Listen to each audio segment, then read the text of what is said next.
As we jump into a new year of concerns surrounding housing and affordability, Canada continues to grapple with a post-pandemic surge in homelessness. The Canadian Alliance to End Homelessness estimates between 260,000 to 300,000 Canadians experience homelessness in a given year. Cold snaps across the country are making the crisis more acute. Cities are struggling to deal with a growing number of tent encampments amid concerns for safety. This week, Power and Politics is digging into the root causes and the potential solutions for homelessness in Canada. We continue our coverage today with a panel of Canadian mayors on what they're doing to combat homelessness in their cities. Josh Morgan is the Mayor of London, Ontario, and Linnsie Clark is the Mayor of Medicine Hat, Alberta. Thank you, mayors, both for joining me today. Great to be here. Thank you for having us. So Linnsie Clark, I want to start with you because Medicine Hat is unique. It was the first Canadian city to declare it had functionally ended chronic homelessness in 2021.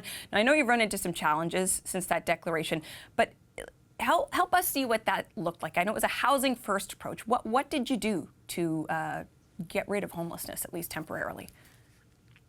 Yeah, so the main focus was to get people housed. So if people were experiencing homelessness, getting them into a facility or a home where they could feel safe and secure, and then work on the other underlying issues that contributed to them becoming homeless. And we have a very well integrated approach. All of our social servicing agencies are coordinated through the Medicine Hat Community Housing Society, and working together, collaborating with all of the different aspects of that contribute to homelessness is really key, and being driven by data and making sure that we know where the gaps are and how to fill them. So unfortunately, the status didn't last for very long, just a few months' time, if I understand correctly. Why was that? Well, it's really a situation where we're probably never going to eliminate homelessness entirely. And, more recently, we're experiencing a bunch of factors that we didn't have in the time when we declared functional zero. Affordability is a huge issue, housing supply, and then of course, mental health and addictions is a huge issue across Canada. And those all contribute to the complexity of getting people housed and staying housed.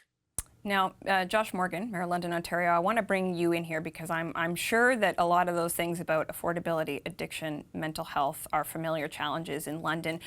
Right now, London has about 300 people living in over 70 encampments across the city. Your city is trying a different way of addressing homelessness. Describe what that model looks like. Yeah, first off, we recognize that homelessness is a complex issue that has multifacets to it. And so first, there's general affordability pressures across many Canadian cities, and we need to drive unit creation, affordable units across the city. We know that there are those people who just can't afford a home. And so we've done our best to ramp up the creation of rent geared towards income housing. Within our housing corporation, we're building new housing within our social housing corporation for the first time in 50 years. That deals with general affordability. But critically in our city are those who have significant mental health addictions and health issues who are on our streets. People who regular shelters cannot take because of the complex situations in their lives that put them on the streets and keep them there. So we gathered together the community and created a new whole of community approach and a response to try to deal with this, which essentially drives for those who are the most complex in our city, the most marginalized, a series of low barrier hubs where they can get both respite beds and transitional beds that leads into supportive housing. So the types of housing that has wraparound service supports right built into it, where you can get access to medical care, mental health services, addiction supports, justice services, income and employment services, all of those wrapped around the individuals in both the hub-based model as well as the supportive housing-based model. And we're already seeing tremendous results after opening just some of the spaces that we're desiring to open over the next little while. I want to talk about the pushback to those hubs in a minute, but when you say we're seeing tremendous results, can you give me one concrete example that shows this is working? Yeah, absolutely. So in one of the supportive housing facilities that we opened in partnership with our hospitals and a homelessness organization called London Cares, we opened 24 beds with wraparound service supports. those individuals consumed a tremendous amount of healthcare resources in our community. Between October and December of a year before they were in the supportive housing, they had 103 visits to emergency room collectively.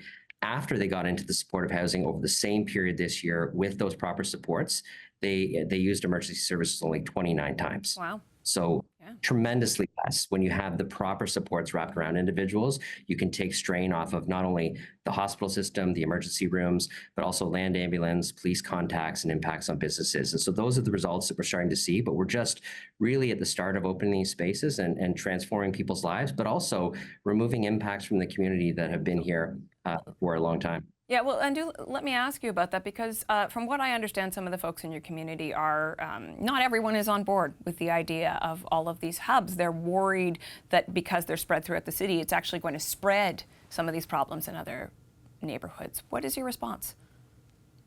Well, services are solutions, and everywhere you see a service put in, people's lives are improved. We're not opening encampments across the city. We're opening coordinated services with models of care and proper supports built around them that actually take people who are having very challenging situations in their lives, provide them with the supports they need to be successful, and ultimately, and that's just one example that I gave earlier, we're actually impacting the whole community in a positive way by taking strain off a system and getting people the care they need in the way that they need it, in the spaces they need it. At the end of the day, there are people who are doing drugs on our street, who are suffering, who are medically challenged, and now they're indoors with proper supports, getting the services they need. And I think Londoners are starting to see the proof of concept here. Again, we have much more to do, but at the end of the day, this is helping the most marginalized in our community. It is difficult work. It is challenging. There are many assumptions getting wrapped around this that people have. But once people learn more about what it is, once people see the results, Londoners are becoming more and more supportive of helping their friends, neighbors, sons, daughters, and others who are suffering on our streets. Mayor Clark, I want to bring you back in here. I mean, you gave us a list of a number of issues that are making it challenging to address this, right? Affordability, mental health, addiction. I mean, the toxic drug crisis is being felt in so many places in Canada. On that issue in particular, and I know both of you mayors are dealing with that, what could be done? What is the most important thing that could be done within communities, other levels of government, to try to address that piece of the puzzle as it relates to homelessness? Yeah, so with respect to the health issues in particular, the mental health and the addiction piece, that's an issue with a solution. You provide the health care that people need. If you were, an older adult and you were experiencing Alzheimer's, your options wouldn't be, learn how to live independently or hit the streets. We have an entire system of long-term care and complex care facilities that are available for situations like that. And while, long-term care is available to, any age or type of care need, the current facilities just aren't set up to deal with the types of complex addictions and mental health issues that are leading to homelessness. So that's a gap in terms of our healthcare system right now that I think, as we move forward, we're hoping to collaborate with provincial and federal government to focus on that issue and make sure that people who have health needs are getting treated for their health needs in a facility where they can feel safe and secure, that is a home for them. How hard is it to get everybody on the same page? I mean, in theory, we would say, well, of course, this is something where we would hope and expect that all levels of government would be aligned. They'd want to try to address these issues, knowing too that there are longer term costs, right? But when you're actually in the rooms, how hard is it to get everybody on the same page? Well, I think everyone's on the same page that there's an issue. It's just who's responsible. I mean, the housing supply issue is a really great example. So municipalities have kind of received the downloading of providing those services. And, we donated some land to Medicine Hat Community Housing Society so that they could build some affordable units. But, in the 70s and 80s, the federal government really took the lead on housing supply and making sure that there were sufficient affordable houses, whether through cooperatives or public housing, that we could meet the needs of Canadians. Mayor Morgan, you want to get in here? I do. So I want to say two things. One, I think housing is a form of healthcare. We talk about health and homelessness and supporting people in housing together because we know when people can't afford housing, when they get put on the streets, that often leads to conditions that cause drug addiction or mental health challenges. It's not that people are getting kicked out of their homes because they have these challenges. It's that they develop because they're suffering on our streets, and those are difficult conditions to live in. This requires a whole of government approach. We're in areas of responsibility here where municipalities are facing the impacts, but I agree with the mayor. The healthcare responsibility is another level of government. And that is why I'm very proud of our hospitals being at the table in the discussions about the system that we're trying to create. We're in constant dialogue with both the federal and provincial partners on how they can help. And often how this works is the federal government can help us partner on capital. The provincial government can help us partner on healthcare operating costs to provide some of the wraparound services supports within these supportive housing facilities, which are healthcare services for the most part. And the municipality can coordinate all this and participate in both sides. So Pressures on a system which always fall at the local level.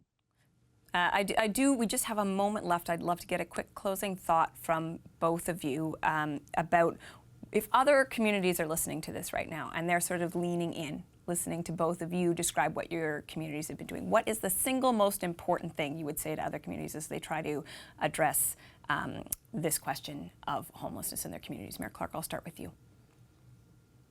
I think it's really important to take a systems approach and recognize, who's responsible for what, so that and driven by data, so that you know what your gaps are, and then you can work to fill those gaps. And it is an issue that involves every level of government. It involves our social servicing sectors. And so one of the things that we did recently is hold a summit, and business community was there, and the social servicing and different levels of government, so that we can have these conversations and start working towards solutions. I should ask you, Mayor Clark, I'd be remiss not to, given what we see that's playing out in Edmonton right now and the back and forth between the province and the city. Did you ever experience any kind of pushback from the province when you embarked on your own efforts? No, obviously things come down to dollars sometimes. So we don't always get, the money that we're seeking, but certainly in terms of the recognition of that there's an issue, and, working with Alberta Healthcare Services and the provincial government, they're very willing to come to the table. It's just about problem solving and working towards the solutions that everyone involved buys into. Okay. And Mayor Morgan, a closing thought from you, what folks can learn from London, Ontario. I'd say you have to learn by doing. No difficult or complex challenge is solved by sitting on the sidelines and waiting for it to be solved. And that often requires collaboration, partnership, and taking a realization of the resources and support that you have in your community and the partnerships required to do it. But you ultimately, at the end of the day, you have to start taking one step forward before you solve a solution. And I think we often are paralyzed by the enormity of the challenges that we wait too long to act. Okay. Thank you both for your time and your insights today. Really appreciate it. Thank you. Thank you very much for having us. Josh Morgan is Mayor of London, Ontario, and Linnsie Clark is Mayor of Medicine Hat, Alberta.